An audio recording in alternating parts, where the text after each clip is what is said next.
नमस्कार दोस्तों। आज की इस वीडियो में मैं बात करूंगा एड्रिनर्जिक न्यूरोट्रांसमिशन के बारे में। अब तक आपने देख लिया होगा मेरे पीछे लगे बोर्ड को, जो कि कॉम्प्लेक्स फिगर और टेक्स्ट से भरा पड़ा है। डोंट वरी, मैं यहां आपको स्टेप बाय स्टेप सब कुछ एक्सप्लेन करूंगा। मैंने इसी टॉपिक पर इंग्लिश में ऑलरेडी वीडियो बना रखा है। जो लोग इंग्लिश वीडियो में कन्वीनियंट है उनके लिए मैंने उसका लिंक डिस्क्रिप्शन बॉक्स में दे रखा है। तो बात करेंगे एड्रिनर्जिक न्यूरोट्रांसमिशन के बारे में। अगर हम बात करते हैं इस ट्रांसमिशन के बारे में, तो जैसे नाम बताता है, इसमें जो न्यूरोट्रांसमीटर है वो एड्रिनर्जिक न्यूरोट्रांसमीटर है। कौन कौन से? एड्रिनलिन और नॉर एड्रिनलिन, और एपिनेफ्रिन और नॉर एपिनेफ्रिन। तो उस ट्रांसमिशन को करने के लिए न्यूरोट्रांसमीटर की जरूरत है, और न्यूरोट्रांसमीटर का क्या होगा? सिंथेसिस होगा, फिर स्टोरेज होगा, फिर रिलीज होगा, और फिर फेट होगा। तो उसी को हम स्टेप बाय स्टेप देखेंगे। सब कुछ शुरू होता है टायरोसिन से। टायरोसिन जो है ये प्रीसाइनेप्टिक न्यूरॉन्स में ट्रांसफर होता है अंदर की तरफ, जो कि किसकी मदद से होता है? वो सोडियम सिम्पोर्टर की मदद से होता है। और ये टायरोसिन जो है वो डोपा में कन्वर्ट होता है, फिर डोपामिन में कन्वर्ट होता है, और ये डोपामिन को ट्रांसपोर्ट किया जाता है वेसाइकल में और वहां स्टोर किया जाता है। ये पूरे स्टेप्स को मैंने जूम आउट किया है यहां पर, तो मैं यहां से आपको एक्सप्लेन करूंगा। टायरोसिन कन्वर्ट हुआ डोपा में, किसकी मदद से? दो चीजों की मदद से। पहला, इस एंजाइम की मदद से जिसका नाम है टायरोसिन हाइड्रोक्सिलेज, और इस कोफैक्टर की मदद से जिसका नाम है टेट्राहाइड्रोबायोप्टेरिन। नाउ ये जो ग्रीन कलर के हैं ये यहां पर ये एंजाइम्स हैं, और जो ब्लैक कलर के हैं ये कोफैक्टर हैं। तो इसका कन्वर्जन हुआ डोपा में। अब ये रेट लिमिटिंग स्टेप है, ये वेरी इंपॉर्टेंट टू मार्क। ये रेट लिमिटिंग स्टेप होता है टायरोसिन से डोपा में कन्वर्ट होने का।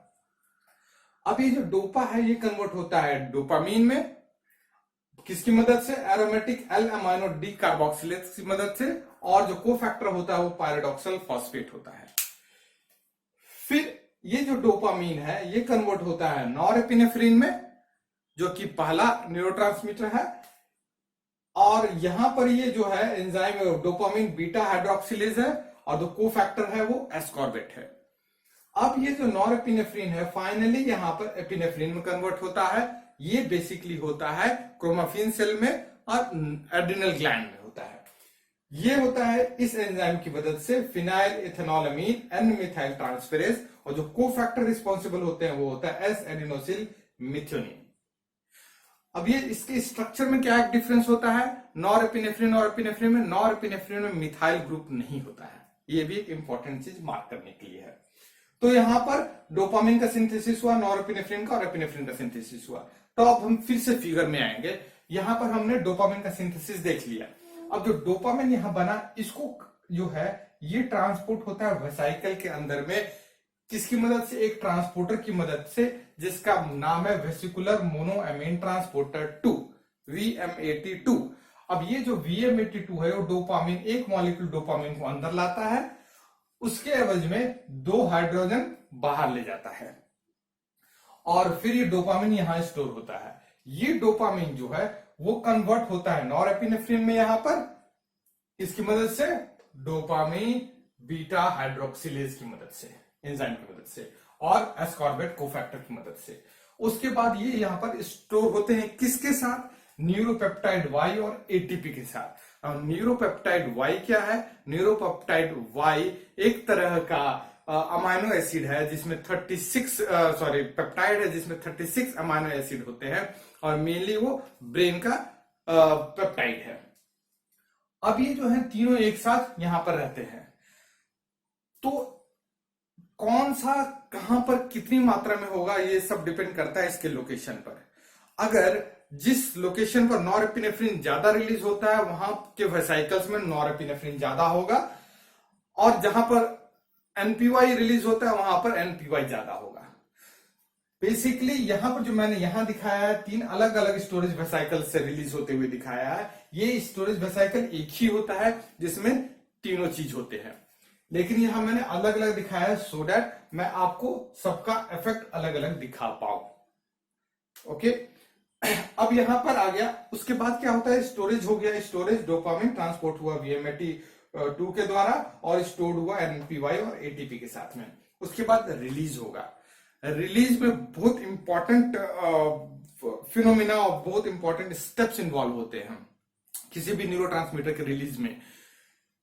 उसमें क्या होता है कि ये सब कुछ स्टार्ट होता है किससे, डीपोलराइजेशन ऑफ नर्व टर्मिनल की वजह से। वहां जब डीपोलराइजेशन होता है तो क्या होता है, calcium, voltage gated calcium channel open होता है और कैल्शियम का एंट्री होता है। उससे पहले इस वेसाइकल में 3 तरह के प्रोटीन होते हैं, ये ब्लैक, रेड एंड ब्लू वाले। इसका नाम है सिनेप्टोब्रेविन, सिनेप्टोटैगमिन और RAB3A और B। ये 3 प्रोटीन होते हैं। इसी तरह के 3 प्रोटीन इस मेम्ब्रेन पर भी होते हैं जिनका नाम होता है स्नेयर प्रोटीन। और ये जो रेड वाला है ये है सिंटैक्सिन 1, ब्लू वाला है MUNC18 और ब्लैक वाला है SNAP25।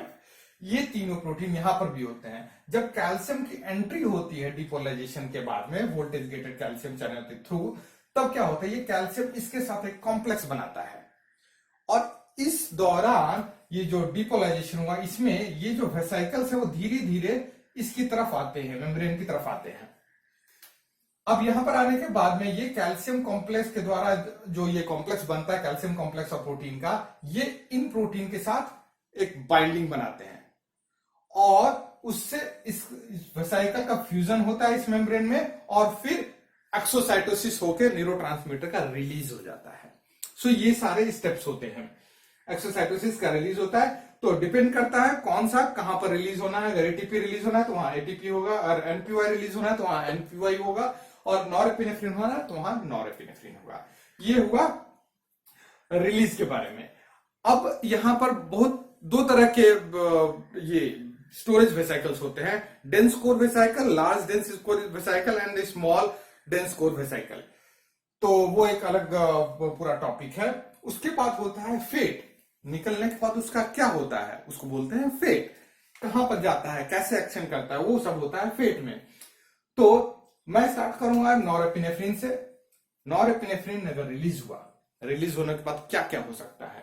रिलीज होने के बाद नॉरएपिनेफ्रिन पहला तो जाके एड्रिनर्जिक रिसेप्टर के साथ बाइंड हो सकता है जो कि अल्फा और बीटा रिसेप्टर होते हैं, ठीक है। तो वहां पर बाइंड हुआ। अब ये जो ब्लू कलर के इस तरह के डायग्राम है ये शो करते हैं कि ये सब जो रिसेप्टर्स है वो GPCR टाइप के रिसेप्टर हैं जिसमें 7 ट्रांस मेम्ब्रेन हेलिकल स्ट्रक्चर होता है, ठीक है। हम लोग ये ऑलरेडी जानते हैं। अल्फा बीटा पर एक्ट करता है और फिर रिस्पॉन्स देता है। और क्या हो सकता है, ये जो है ये ऑटो रिसेप्टर और हेट्रो रिसेप्टर पर भी बाइंड हो सकता है और फिर जो न्यूरोट्रांसमीटर के रिलीज को इनहिबिट या स्टिमुलेट करता है। जैसे नॉरएपिनेफ्रिन बाइंड हुआ इस रिसेप्टर पर, प्री साइनेप्टिक रिसेप्टर पर जो अल्फा 2 है, और ये अपने ही रिलीज को इनहिबिट करता है, फीडबैक इनहिबिशन। दूसरा वे नॉरएपिनेफ्रिन अपने प्री साइनेप्टिक बीटा 2 रिसेप्टर पर एक्ट करता है और वो नॉरएपिनेफ्रिन को रिलीज को बढ़ा देता है, ये होता है। और क्या हो सकता है, ये नॉरएपिनेफ्रिन का रीअपटेक भी होता है किसकी मदद से, इसकी मदद से, नॉरएपिनेफ्रिन ट्रांसपोर्टर की मदद से, नॉरएपिनेफ्रिन ट्रांसपोर्टर की मदद से। और क्या हो सकता है, ये जो है वो एक्स्ट्रा न्यूरोनल ट्रांसपोर्टर के थ्रू एक्स्ट्रा न्यूरॉन्स में भी जा सकता है। और क्या हो सकता है, इसके अलावा ये मेटाबोलाइज होता है माओ एंजाइम और COMT दैट इज मोनोअमीनो ऑक्सीडेज और कैटकोलोमिथाइल ट्रांसफेरेज एंजाइम की मदद से इसका मेटाबॉलिज्म होता है। माओ एंजाइम जनरली दिस ये जो इसके अंदर होता है साइटोप्लाज्म में, और यहां पर द टर्मिनल में ये एंजाइम रिस्पॉन्सिबल होता है इसको मेटाबोलाइज करने में। COMT जो होता है वो बेसिकली जो एंडोजीनस रिलीज होते हैं और जो बाहर से दिया जाता है उसको मेटाबोलाइज करने में मदद करते हैं COMT। अब हम देखेंगे NPY के बारे में।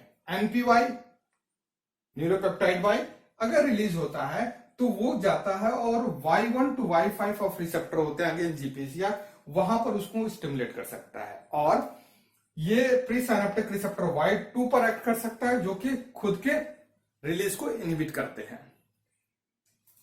अब हम देखेंगे ATP का। एटीपी क्या होगा, एटीपी जब रिलीज होगा तो ये बाइंड कर सकते हैं P2X1 to X7 type of receptor पर और P2Y, और इनको स्टिमुलेट करते हैं। अदरवाइज ये एटीपी जो है वो कन्वर्ट होता है एडिनोसिन पर और एडीपी और एएमपी पर, और ये जो एडिनोसिन कन्वर्ट हुआ ये एक्ट करता है P1 टाइप ऑफ रिसेप्टर को, जो कि इनहिबिट करता है इट्स ओन रिलीज, उसके खुद के रिलीज को इनहिबिट कर देता है, और ये डायरेक्टली मेटाबोलाइज होता है रिलीजेबल न्यूक्लियोटिडेज से और फिर मेटाबोलाइट बनाते हैं।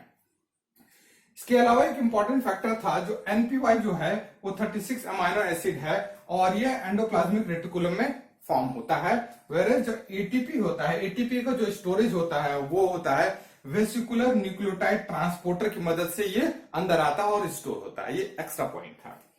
तो यहां पर ये इसका फेट हुआ। जो रीअपटेक है यहां पर ये अल्फा बीटा एड्रेनर्जिक है, Y1 to Y5 आपका एनपीवाई के लिए है, इवन P2Y भी और सॉरी P2Y और P2X1 to 7 ये एटीपी के लिए रिसेप्टर है। Reuptake norepinephrine transporter and ENT extra neuronal transporter, metabolism through MAO and COMT। तो ये सारे स्टेप्स थे जो कि एड्रेनर्जिक न्यूरोट्रांसमिशन में इन्वॉल्व होते हैं। तो अब मैं बात करूंगा वो कौन कौन से ड्रग्स हैं जो कि इन स्टेप्स और इनमें से किसी भी स्टेप्स और पाथवे को इनहिबिट करते हैं। इसमें पहला है मीटायरोसिन। मीटायरोसिन जो कि इस स्टेप को इनहिबिट करते हैं। दूसरा ड्रग है यहां पर जो कि स्टोरेज को इनहिबिट करते हैं और उसका नाम है रिजर्पिन।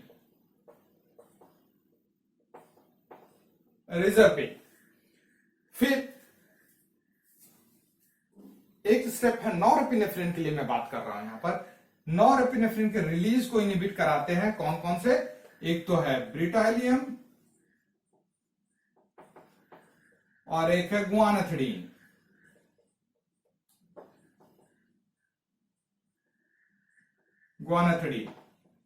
और जो ये रीअपटेक नॉरएपिनेफ्रिन ट्रांसपोर्टर को इनहिबिट करते हैं वो होता है बहुत ही नोन ड्रग है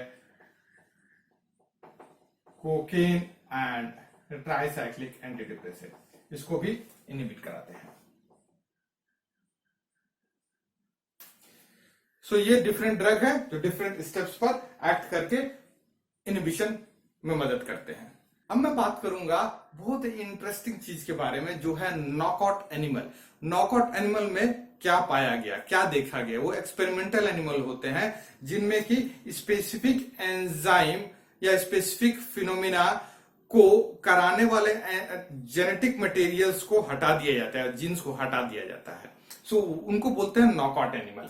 अब इसमें क्या है कि ये देखा गया कि जो टायरोसिन हाइड्रोक्सिलेज नॉकआउट एनिमल है उसमें यह देखा गया कि यहां पर ये जो सिचुएशन था वो बहुत ही फेटल सिचुएशन था और इसमें हाइपोकाइनेसिया और रिजिडिटी टाइप के सिम्टम्स देखे गए। इसमें यह भी देखा गया कि इससे जो नॉकआउट एनिमल है उसमें ज्यादातर एनिमल मर गए। ये उनके लिए फेटल था क्योंकि डोपामीन का रिलीज प्रॉपर नहीं था, कैटकोलामीन का रिलीज प्रॉपर नहीं था, डेफिशिएंट थे एंड इसीलिए उनके अल्टर्ड कार्डियक फंक्शंस थे और उसकी वजह से वो फेटल सिचुएशन था उनके लिए।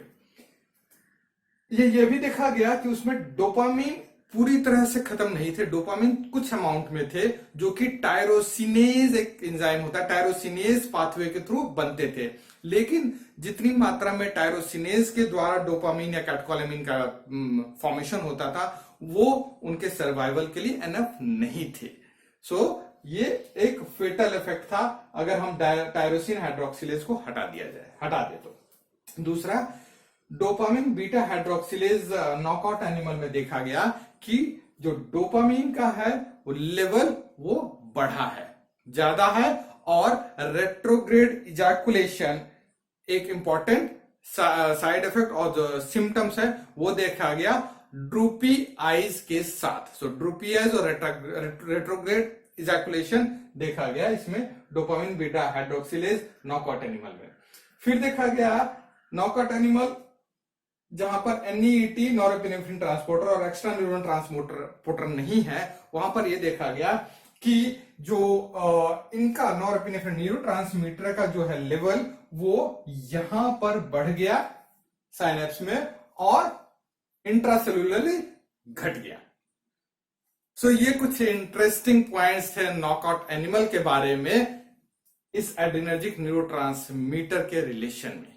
सो आशा करता हूं ये एड्रेनर्जिक न्यूरोट्रांसमिशन एक इंपॉर्टेंट टॉपिक जो है वो इंटरेस्टिंग रहा होगा और आपके लिए मददगार होगा। धन्यवाद।